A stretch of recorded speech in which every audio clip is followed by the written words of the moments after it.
Hello दोस्तों, मेरा नाम सुनीता है और मैं एक शादीशुदा औरत हूँ। मेरी उम्र 30 साल है और मैं दिखने में थोड़ी भरी हुई हूँ। इसी कारण मेरा 18 साल का भतीजा मेरी दुकान का दीवाना हो गया। मेरी हाइट लगभग 6 फीट है और मैं बहुत गोरी भी हूँ। मैं घर में ज्यादातर साड़ी ही पहनती हूँ, इसलिए कभी कभी मेरे पति दिन में ही मेरा पूजन कर देते हैं। हम शहर में रहते हैं क्योंकि मेरे पति बैंक में सरकारी नौकरी करते हैं। मेरी 1.5 साल की एक बेटी भी है, इसलिए दूध की थैलियों का साइज और भी बढ़ गया है। मैं अपने पति का आशीर्वाद समझकर रोज लेती थी। भले ही हमारी शादी को 5 साल हो चुके थे, लेकिन मेरे पति अभी तक भूत के दीवाने थे। वैसे आमतौर पर भूत का रंग काला ही होता है, लेकिन मैं बहुत साफ सफाई रखती थी और कभी कभार मेकअप भी कर लिया करती थी। पिछले महीने कुछ ऐसा हुआ जिसका हमें बिल्कुल अंदाजा नहीं था। शाम को मेरे पति मोहित घर आ रहे थे। उनके किसी दोस्त की बर्थडे पार्टी थी, इसलिए दोस्तों ने उन्हें शराब पिला दी थी और वह बाइक से घर लौट रहे थे। आते वक्त उनका एक्सीडेंट हो गया, जिसमें उनका एक पैर और एक हाथ फ्रैक्चर हो गया और उनकी हड्डी टूट गई। डॉक्टर ने कहा कि सही होने में कम से कम 6 महीने लगेंगे। इसी वजह से मोहित के बड़े भाई, मेरी जेठानी और मेरा भतीजा राकेश उन्हें संभालने के लिए आए थे। मेरे जेठ जी और जेठानी तो वापस चले गए, लेकिन मोहित ने राकेश को यहाँ रुकने के लिए कह दिया क्योंकि वह ठीक से खड़े भी नहीं हो पा रहे थे। मुझे ही बाजार से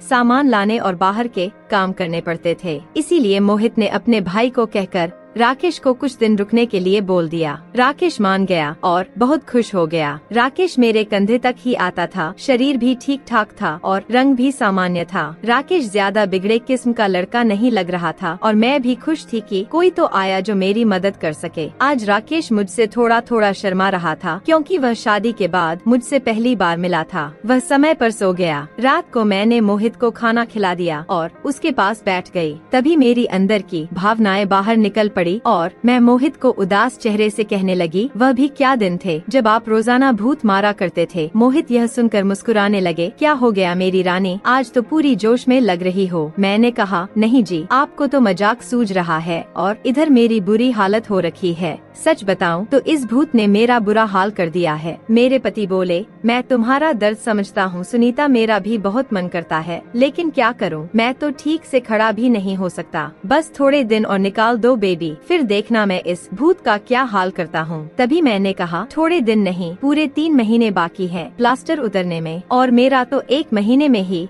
यह हाल हो गया। पता नहीं आगे के दिन कैसे कटेंगे। मेरे पति मेरी उदासी दूर करने के लिए बोले, चलो वह नहीं तो कम से कम दूध ही पिला दो, डॉक्टर ने भी कहा है। तभी मैंने हंसते हुए कहा, आपके नसीब में तो वह भी नहीं है क्योंकि आपकी बिटिया रानी ने पी लिया है। हम दोनों जोर जोर से हंसने लगे। मेरे पति मुझे खुश रखने की पूरी कोशिश करते थे, लेकिन मैं क्या करूं, सब बेकार था। थोड़ी देर बाद मोहित सो गए क्योंकि उनकी दवाइयों में नींद की गोलियां भी थीं, लेकिन मुझे नींद कहाँ आ रही थी। इसीलिए मैं खड़ी होकर राकेश को देखने चली गई कि वह सोया है या नहीं। राकेश अभी तक जाग रहा था और मोबाइल देख रहा था। मैंने उसके कमरे में जाकर कहा, क्या हुआ राकेश, 11 बज चुके हैं और तुम अभी तक नहीं सोए, लगता है तुम्हारा मन नहीं लगा रहा है। राकेश उठकर बैठ गया और बोला, नहीं चाची, ऐसी बात नहीं है, बस यूं ही फोन देखते देखते लेट हो गया। फिर लोकेश ने पूछा, चाची आप भी तो नहीं सोई? मैंने कहा, मुझे तो आजकल नींद ही नहीं आती। राकेश ने पूछा, क्यों, क्या बात हो गई? मैंने हंसते हुए कहा, नहीं नहीं, वह मैं तुम्हें नहीं बता सकती। जब तुम्हारी शादी होगी तो तुम्हें खुद ही पता चल जाएगा। मेरे मुंह से ऐसा सुनते ही राकेश ने अपनी नजरें नीचे झुका ली और अंदर ही अंदर मुस्कुराने लगा। तभी मैंने कहा, अरे तुम तो इतनी सी बात पर शर्मा गए। अच्छा बताओ, अभी तक कोई लड़की पटाई है या नहीं? राकेश कुछ नहीं बोला, उसे अभी भी शर्म आ रही थी। तभी मैंने उसका हाथ पकड़ा और कहा, अरे पागल, अपनी चाची से इतना मत शर्माओ। वह धीरे से बोला, चाची सच बताओ तो ऐसी बातें मैंने अभी तक अपने दोस्तों से भी नहीं की हैं। मैंने कहा, अच्छा तो मुझे अपना दोस्त ही समझ लो ना, क्योंकि मुझे ऐसी बातें करने में बहुत मजा आता है। राकेश ने कहा, हाँ चाची, एक थी, लेकिन उसने अभी मेरे से फ्रेंडशिप तोड़ दी है। मैंने पूछा, तुमने उसकी ठुकाई तो कर दी होगी ना? राकेश बोला, नहीं चाची, सच बताओ तो मैंने उसे ढंग से छुआ भी नहीं था। मैंने मुंह बनाते हुए कहा, तुम तो बड़े भोले हो राकेश, चलो कोई बात नहीं, अब तुम मेरे पास आ गए हो तो मैं तुम्हें सब सिखा दूंगी। मैं बातें करती करती राकेश के कमरे में ही सो गई थी। सुबह जब मेरी मेरी आंखें खुली तो राकेश बेड पर बैठा हुआ मुझे ही निहार रहा था। मेरे उठते ही राकेश ने मुझे गुड मॉर्निंग बोला। जब मैंने पूछा क्या देख रहे हो तो वह बोला, चाची आप वास्तव में बहुत खूबसूरत हो। मैं मुस्कुराते हुए बोली, अच्छा तो अब तुम सुबह सुबह खूबसूरती का नजारा ले रहे हो और रात को तो बड़े शर्मा रहे थे। राकेश मुस्कुराकर पूछने लगा, चाची आप बुरा ना मानो तो एक बात पूछ सकता हूँ। मैंने कहा, अरे पागल, मैं क्यों बुरा मानूंगी, पूछो क्या पूछना है। राकेश मुझसे कहने लगा, चाची सच सच बताना, आप जो 2.5 किलो के वजन अपने सीने पर लिए घूमती हो, आपको भारी नहीं लगता क्या? उसकी यह बात सुनकर मेरी हंसी छूट गई। इसके बाद राकेश मुझसे काफी खुल गया था और अब वह मुझसे ज्यादा शर्म नहीं करता था। इससे मैं भी बहुत खुश थी क्योंकि अब मेरा भी समय अच्छे से कटने लगा था। लोकेश को आए हुए 8 से 10 दिन बीत चुके थे और वह मुझसे काफी घुल मिल गया था। वह बाहर के सारे काम कर देता, बाजार से सामान ले आता और अपने चाचा को भी घुमा देता। मेरी तो वह बहुत सेवा करने लगा था। शाम को मेरा सिर भी दबा देता और कभी कभी मेरी कमर की मालिश भी कर देता। लेकिन मेरी प्यास दिनों दिन बढ़ रही थी और मेरे पति की हालत अब भी वैसी ही थी। अब सब कुछ मेरी बर्दाश्त के बाहर हो चुका था। मैंने सोचा कि अब तो राकेश ही है जो मेरी प्यास बुझा सकता है। वैसे मेरे पड़ोस में भी 2 लड़के रहते थे जो स्टडी करते थे। वे भी मुझ पर लाइन मारते थे। जब भी मैं छत पर बाल सुखाने या कपड़े सुखाने जाती तो वे मुझे ताड़ते और अपनी आंखें सेकते। पहले तो मैंने सोचा कि उनमें से एक को सेट कर लूं ताकि कुछ समय के लिए काम चल जाए, लेकिन फिर मैंने सोचा कि मैं इस घर की इज्जत हूं और कल को पता नहीं इनमें से कौन मुझे या मेरे पति को बदनाम कर दे, इसलिए मैंने उन्हें भाव नहीं दिया। लेकिन राकेश तो घर का ही है, इसीलिए मैंने सोच लिया कि वही मुझे शांत कर सकता है। आज मैंने पक्का प्लान बना लिया कि आज राकेश को फंसा ही लूंगी। इसके बाद मैं रसोई में खाना बनाने चली गई। जैसे ही राकेश नहाकर फ्रेश होने के बाद रसोई में आया, मैंने दूध निकालने का बहाना बना दिया। मैं रसोई घर में ही लोटे में दूध निकाल रही थी। मेरी बेटी अभी ननिहाल गई हुई थी क्योंकि घर में उसे संभालने वाला कोई नहीं था, इसलिए अब एक्स्ट्रा दूध निकालना पड़ता था और घर में मेरे पति और राकेश के अलावा कोई नहीं था, तो मुझे डर भी नहीं था। जैसे ही राकेश अंदर आया, वह मुझे देखकर एकदम घबरा गया और कहने लगा, सॉरी चाची, मुझे माफ कर दो। मैंने देखा नहीं और बाहर जाने लगा। तभी मैंने उसे रोक लिया। अरे राकेश, क्या हुआ? कोई बात नहीं, अंदर आ जाओ। राकेश बोला, अरे चाची, ऐसे में अंदर कैसे आऊँ? मैंने कहा, ऐसे वैसे मत करो और जल्दी से आकर मेरी मदद करो। राकेश का मन भी कर रहा था, लेकिन मैं उसकी चाची थी, इसीलिए वह थोड़ा अनकंफर्टेबल फील कर रहा था। फिर मैंने उसे और कहा, अरे इतना क्या शर्मा रहे हो? अब जल्दी से आओ और मेरी मदद करो। धीरे धीरे राकेश रसोई में आ गया और पास आकर खड़ा हो गया। वह मुझे देखता ही रह गया। तभी मैंने कहा, ऐसे क्या घूर रहे हो? क्या तुमने आज तक नहीं देखा? राकेश बोला, माँ कसम चाची, मैं आपको बता नहीं सकता कि मुझे कैसा लग रहा है। बहुत ही मस्त है चाची। मैंने कहा, तारीफें करना छोड़ो और यहाँ मेरी मदद करो। तभी राकेश बोला, चाची मुझे नहीं आता कैसे करना है। तो मैंने कहा, अरे बुद्धू, इसमें कुछ नहीं करना, ये लो पकड़ो और बस धीरे धीरे दबाओ। थोड़ी देर बाद जब राकेश की धड़कनें तेज होने लगी तो मैंने सोचा कि अब इसके आगे झुकने का सही समय है। मगर जैसे ही मैं झुकने लगी तो देखा कि राकेश का शैम्पू तो पहले ही निकल चुका है। उसे देखकर मेरा मन बहुत उदास हुआ, लेकिन फिर भी मेरी हंसी निकल ही पड़ी। मैंने नाराजगी से राकेश को मारते हुए कहा,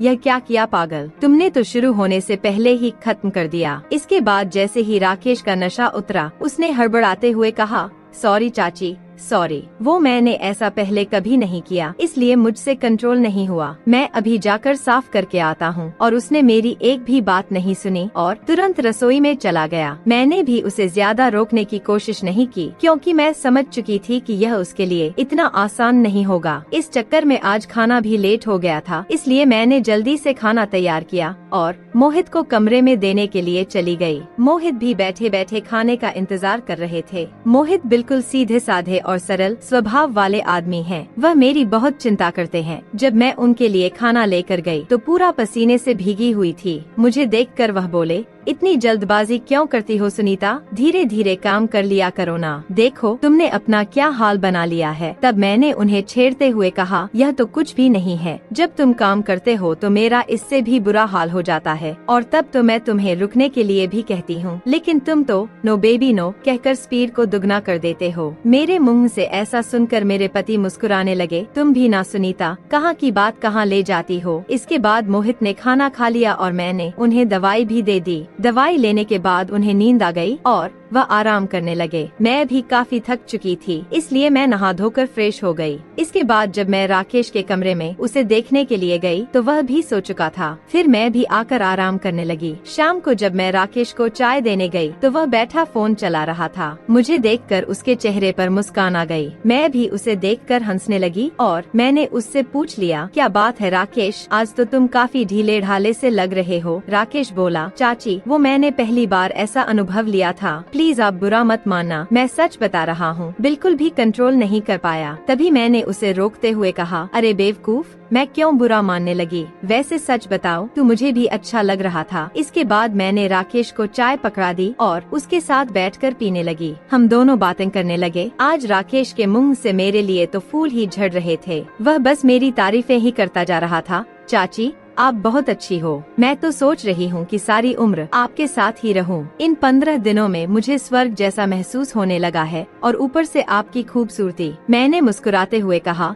आज तो तुम्हारे मुंह से सिर्फ तारीफें ही निकल रही हैं। लगता है तुम्हारे इरादे ठीक नहीं हैं। राकेश मेरा हाथ पकड़कर बोला, आप सही कह रही हैं चाची, मेरे इरादे बिल्कुल भी ठीक नहीं हैं। अब तो आपको मेरी बात माननी ही होगी। प्लीज चाची मना मत करना, बस एक रात के लिए मेरी बीवी बन जाओ, इसके बाद आप जो भी कहेंगी मैं करूँगा। जब राकेश यह सब कह रहा था तो उसका चेहरा लाल टमाटर जैसा हो गया था और मेरी मुस्कुराहट फूट पड़ी थी। मैंने उसके सिर पर हाथ फेरते हुए कहा, अरे पगले, इतना सीरियस क्यों हो रहे हो, बताओ, मैंने तुम्हें कभी किसी चीज के लिए मना किया है? वैसे भी अब तुम्हारे चाचा तो वैसा नहीं कर पाते हैं, और तुम इतना शर्माओ मत। अगर इतना शर्माओगे तो कैसे चलेगा? अब से तुम मुझे अपनी चाची नहीं बल्कि जीएफ ही समझना। राकेश बोला, चाची एक बात और है, मेरा तो छूते ही निकल जाएगा। मैं बहुत कंट्रोल करता हूँ, लेकिन आप इतनी खूबसूरत हैं। मैंने उसे कहा, इसकी चिंता मत करो, इसका इंतजाम मैं कर दूंगी, तुम बस रात को तैयार रहना। मेरे इतना कहते ही राकेश खुश हो गया और उसने थैंक यू चाची की रट लगा दी। कहने लगा, चाची आप बहुत अच्छी हैं। इसके बाद मैं चली गई क्योंकि शाम हो रही थी और मुझे मोहित को नहलाना भी था। जब मोहित जी नहा लिए तो राकेश उन्हें बाहर टहलाने ले गया। इसके बाद मैंने जल्दी जल्दी सारा काम कर लिया और उनके आने तक खाना भी तैयार कर दिया। आते ही उन लोगों ने हाथ पैर धोए और खाना खाने के लिए बैठ गए। राकेश की अपने चाचा के साथ भी खूब बनती थी। हमने हंसी मजाक किया और बहुत सारी बातें भी की। इतने में 9 बज चुके थे और मोहित की दवाइयों का समय हो रहा था, इसलिए मैं उन्हें कमरे में ले गई और दवाइयाँ दे दी। मोहित की मेडिसिन में नींद की गोलियां भी थी ताकि उन्हें ज्यादा दर्द न हो और आसानी से नींद आ जाए। मोहित दवाइयाँ लेकर जल्दी ही सो गए। मैं उनका सिर दबा रही थी। जैसे ही मुझे पता चला कि मोहित सो चुके हैं, मैं नहाने चली गई। नहाकर मैंने ब्लैक कलर की साड़ी पहनी, बालों का जुड़ा बना लिया और अच्छी महक के लिए परफ्यूम भी लगा लिया। वैसे तो मैं मेकअप कभी कभार ही करती हूँ, लेकिन आज थोड़ा थोड़ा कर ही लिया ताकि चेहरा ब्लश करे। पूरी तरह से तैयार होने के बाद मैंने अपनी अलमारी से पावर वाली गोली निकाली जो कभी कभार मोहित लेते थे और रसोई में चली गई। मैंने हल्दी बादाम वाला दूध तैयार किया और उसमें एक गोली डाल दी ताकि राकेश को थोड़ी शक्ति मिल सके। ऐसा करते करते रात के 11 बज चुके थे। फिर मैंने जल्दी से दूध का गिलास लिया और राकेश के कमरे में चली गई।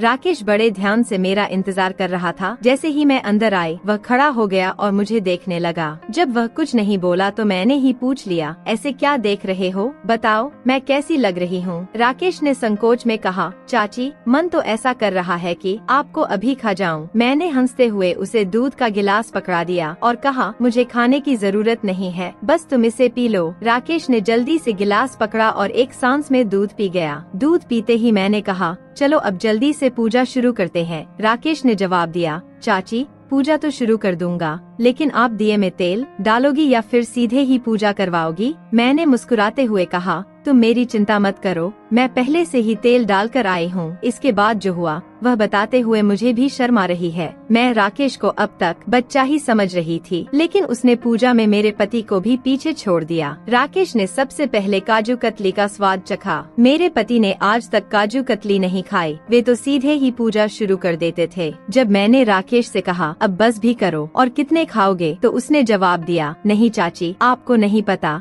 यह कितनी मीठी है, इसी के लिए हम पागल रहते हैं। यह राकेश की पहली पूजा थी, इसलिए वह आधे घंटे से ज्यादा नहीं कर पाया। मैं तो ज्यादा नहीं थकी, लेकिन राकेश पसीने पसीने हो चुका था। मुझे भी 1.5 महीने बाद पूजन का सुख मिल रहा था, तो मैं भी बहुत खुश थी। इसके बाद राकेश थक चुका था और आराम करने लगा। मैं भी वहीं पर थी। जब मैंने उससे पूछा कैसा लगा फर्स्ट टाइम, तो राकेश ने जवाब दिया, चाची सच कहूँ तो ऐसा लगा जैसे जिंदगी के सारे सुख एक साथ मिल गए। आप दिल की बहुत अच्छी हैं, या कहूँ तो दुनिया की सबसे अच्छी चाची हो। फिर हम बातें करते करते सो गए। सुबह जब मैं उठी तो बिल्कुल फ्रेश महसूस कर रही थी। मैंने उठकर चाय नाश्ता बना लिया और मोहित को दे आई। इसके बाद मैं राकेश को भी चाय देने के लिए उसके कमरे में गई। वह भी उठ चुका था। चाय लेकर उसने मुझसे पूछा, चाची मुझे डर लग रहा है, कहीं हमने कुछ गलत तो नहीं कर दिया। मुझे लगा कि शायद राकेश को पछतावा हो रहा है। मैंने उसे समझाते हुए कहा, राकेश तुम ऐसा बिल्कुल मत सोचो। सच कहूँ तो यह मेरी मजबूरी थी, क्योंकि तुम्हारे चाचा 2-3 महीने तक ठीक नहीं हो सकते और मुझसे इतना इंतजार शायद ही हो पाता। लेकिन तुमने मेरी बहुत मदद की है। प्लीज तुम इतनी टेंशन मत लो, और हाँ, इसके बारे में किसी से भी मत कहना। राकेश ने हाँ में सर हिला दिया और बोला, चाची अगर यह मेरी मजबूरी बन गई तो। मैंने कहा, अजाना फिर अपनी चाची के पास। मैंने कब तुम्हें मना किया है? इतना कहकर मैं मुस्कुराने लगी और लोकेश फिर से मेरी तारीफ करने लगा। चाची आपकी जितनी तारीफ की जाए उतनी कम है। पता नहीं मैंने पिछले जन्म में कौन से पुण्य किए थे जो मुझे आप जैसी चाची मिली। इसके बाद मेरे और राकेश के बीच पक्की वाली दोस्ती हो गई थी। अब जब भी मेरा मन करता मैं राकेश से पूजन करवा लेती। इसी बीच राकेश के पापा ने फोन भी किया था कि वह घर आ जाए, लेकिन राकेश ने मना कर दिया। अब मेरे पति मोहित भी चलने फिरने लगे थे, तो हम लोग बाजार भी घूमने लगे। राकेश अब मेरी और ज्यादा केयर करने लगा था। शाम को जब भी मैं मोहित को सुलाकर राकेश के पास जाती तो वह मेरे पैर दबाता, कमर की मालिश करता और सर भी दबाता। मैं राकेश से कहा भी करती थी कि मेरे लिए इतना कुछ करने की जरूरत नहीं है, लेकिन वह नहीं मानता और कहता, चुप रहो चाची, आप सारा दिन काम करती हो इसलिए थक जाती हो, तो इतना तो मुझे भी करने दो। दोस्तों शायद आप लोगों को मैं बिल्कुल भी पसंद न आऊं, क्योंकि मैंने चाची के रिश्ते को खराब किया है, लेकिन सच कहूँ तो मैं भी ऐसा करना नहीं चाहती थी, लेकिन भावनाओं में सब कुछ हो गया। इसलिए प्लीज आप लोग समझने की कोशिश करना और मेरी कहानी को सुनकर भावनाओं में मत बह जाना, क्योंकि सच में यह गलत बात होती है। तो मेरे खातिर कमेंट में एक प्रॉमिस जरूर करके जाइए कि आप लोग अपने जीवन में ऐसा कभी नहीं करेंगे।